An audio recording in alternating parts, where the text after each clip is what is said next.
Okay, let's talk about phase one, sales. The first thing you should understand about sales is that there are markets. Think about a market as a grouping of customers or potential customers that have similar demographic or socioeconomic factors. Here, what you see in your business operations HQ is a breakdown of those markets. So each of these cards is representative of one of those markets. Something really cool is that these cards are actually based on real market designs and splits within the US market. The first thing is let's understand the basic market information. Within a market, say Blue Chip Blues, which is the first market in the top left, you'll see that one, from an age perspective, it's largely a middle-aged market, that there's a potential unit demand for your product of 82, and that there are $12 that you will make per unit sold to this particular market.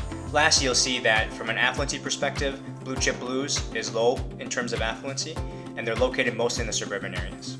There's also icons that you'll notice that exist within each card that sit in the right middle section of the card.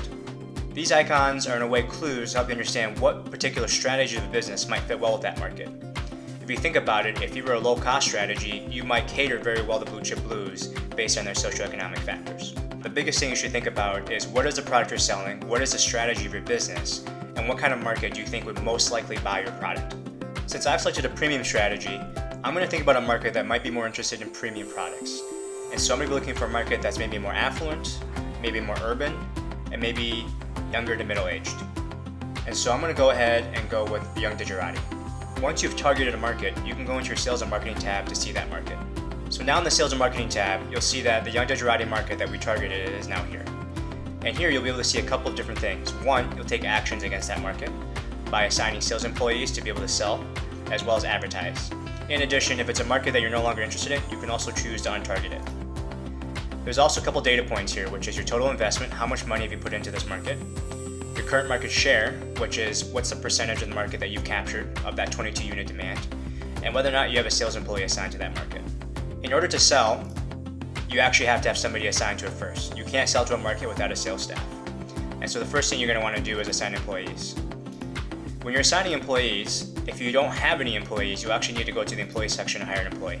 Now returning to the operations phase and my Sales and Marketing tab, I'm going to be able to go ahead and assign employees. The next thing I want to do is I'm going to think about advertising.